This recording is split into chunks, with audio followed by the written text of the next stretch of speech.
She had that look again, chin raised, the same disdain she used to wear when I was 13 and came home crying from school. My mother never yelled. She dismantled people with sentences. And this one was meant to slice through me clean.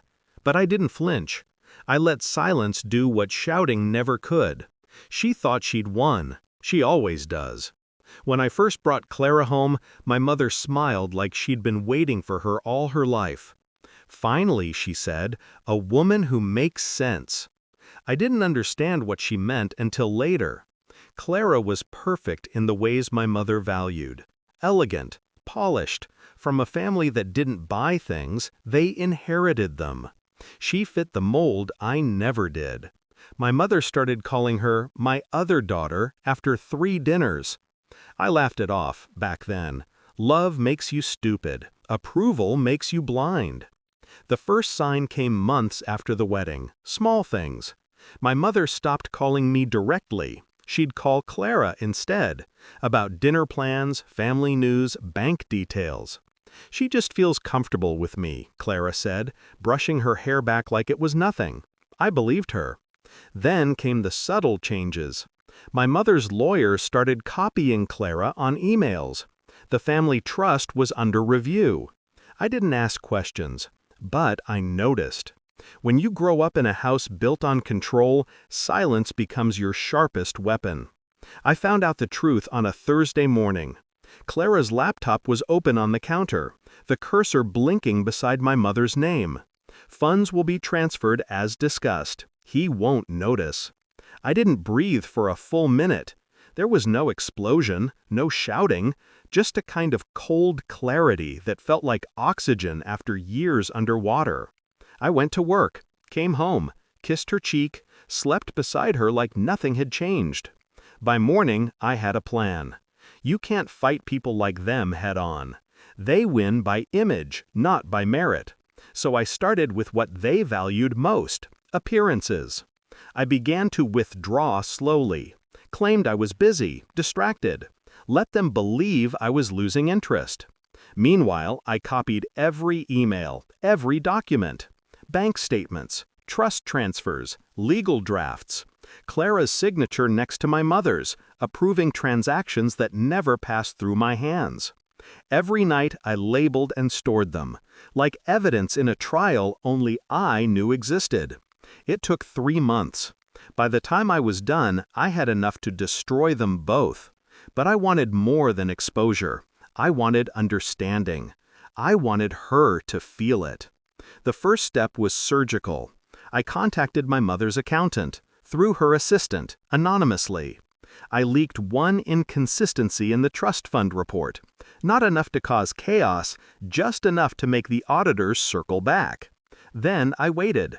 Within 2 weeks, whispers started. Irregularities, mismanagement, possible fraud. Clara began to panic. My mother dismissed it, said it was routine. That's what arrogance does. It delays survival instincts. I wasn't done. I hired a lawyer, discreetly. Filed an inquiry, not as a son, but as a co-beneficiary of the trust. It forced full disclosure. When the report came out, Clara's name was attached to unauthorized transfers. My mother's signature was on every page. They'd done it together, shifted assets out of reach. For protection, they'd say. For theft, the papers proved. Tonight was the confrontation. My mother's dining room. The same long table where she once told me I was a disappointment in front of guests. Clara sat beside her, pale and silent. My mother looked furious but composed, the kind of calm that cracks glass. "You're making a mistake," she said. I slid the folder across the table. "Already made it," I said. "You both did." Her eyes flicked to the papers. The lawyer's report, bank logs, transfers. My signature, absent from all of it. For the first time in my life, I saw fear in her face. I leaned forward. "You said I wasn't fit to shine her shoes," I said quietly. "Turns out she was only fit to steal your money." Clara looked at me then, really looked. The realization hitting her like a slow, silent car crash. She'd picked the wrong side. My mother's empire began to collapse in weeks. Investigations, asset freezes, board resignations. Her name, once a brand, became a liability. Clara moved out 2 days later. She left a note I never opened. I didn't need to. People ask me if I regret it. No. Regret is for people who act out of anger.